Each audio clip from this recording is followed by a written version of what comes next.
The Detroit Tigers didn't have a hit through 4 innings, but that's not even the biggest story from this game. Pitching chaos is back, and it's a reminder of how the Tigers can win games in unorthodox ways. This time, the Tigers won 7-1 against the Texas Rangers in the finale of the 3-game series at Comerica Park, Sunday, May 3rd. With the win, the Tigers secured the series victory, and they improved to an 18-17 record through 35 games. This game flipped in the 5th inning. Tigers were facing right-hander Jack Leiter, and he was absolutely dominant through the first 4 innings, was just dotting his pitches wherever he wanted. And then he got a little shaky. Walked Riley Green to lead off that 5th inning on 4 pitches. He had retired the first 12 batters of the game. It was a no-hitter, and not only a no-hitter, but a perfect game going into the 5th inning.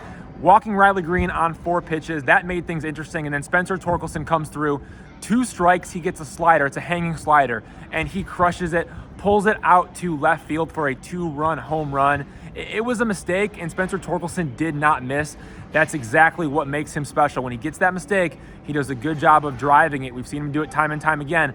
It's interesting, though, this was his first home run on non-fastballs.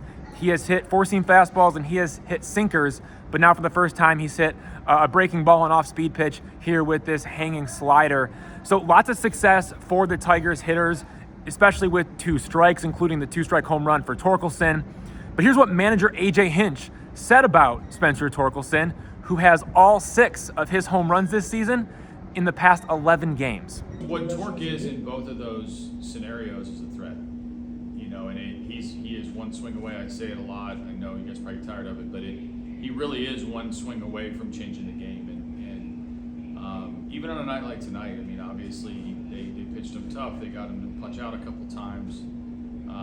But the homer was a game changer, literally. And so he hangs in there mentally and emotionally.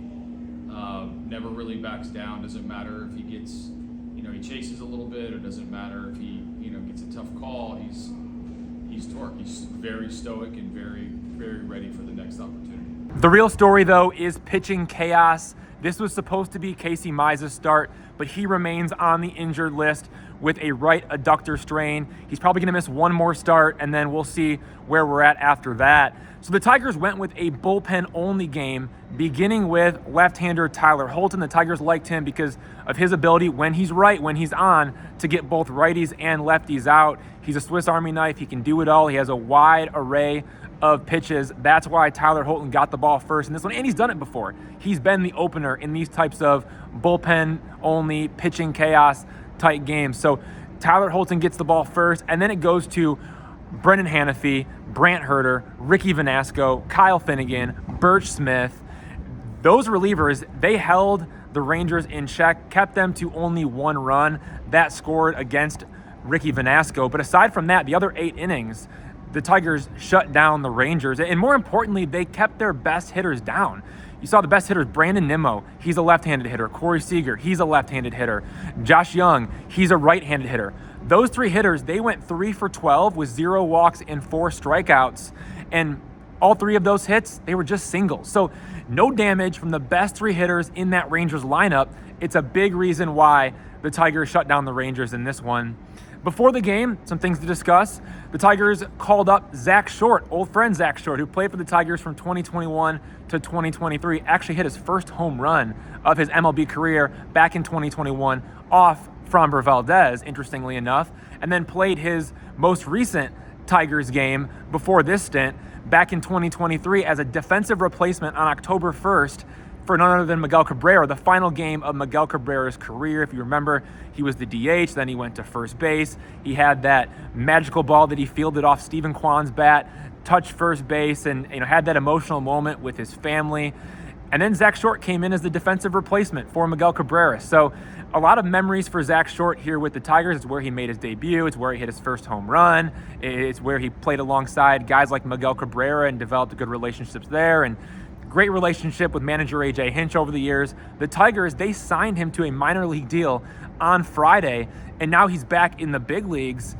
We saw Jace Young optioned to AAA Toledo, and the corresponding move there is Zach Short coming up. They like Zach Short with the 3 relievers in the Rangers bullpen, but also the fact that Kevin McGonigal is not going to start Monday's series opener against the Boston Red Sox just as a scheduled off day. And with that, the Tigers need somebody to play shortstop. Now, Zach McKinstry, he is continuing to rehab. He's transferred his rehab assignment from Low A Lakeland to AAA Toledo, but he still needs a few more days. So to get McGonigal this off day, Tigers felt like they needed a shortstop. Here is Zach Short. We'll see how long it lasts. He came into Sunday's game as a defensive replacement, and then it sounds like he's going to get the start at shortstop in Monday's game against the Red Sox.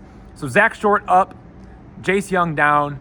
Here's what manager AJ Hinch said about that one before Sunday's game. Yeah, that plays into it. I mean, we, obviously Jace came up. We had a couple of right-handed DH days, like our DH days against right-handed pitching where we could get his bat in there. We need the extra infielder, whether it's the 3 lefties in their pen or just, tomorrow I'm going to give Kevin a blow. We face Tolle with Boston. So targeting, these today and tomorrow, it's for a couple different reasons. Shorty's very reliable. Obviously, we know what we're going to get. He's going to be prepared. He can play all around the infield. The right-handed bat, as we start to see more of these lefties, and he's, unfortunately it cost Jace, his roster spot, but we're trying to include, or make good decisions to include any sort of subtle, advantage that we can get against a particular team. So we're more than a 26-man team. I told Jace that today when I met with him, and I believe that because we're going to need just about everybody. As for Sunday's game, the Tigers didn't just win this game to win the series and move above 500. I think they showed how they can win games with pitching chaos, especially with so many relievers in the bullpen capable of pitching multiple innings and really stretching out. You got Brant Hurter and Manuel DeJesus, Drew Anderson. All of those guys can go all the way through a lineup at least once, if not more. So that's 3+ innings that each of those relievers are capable of covering. I think we might see pitching chaos again sooner than later.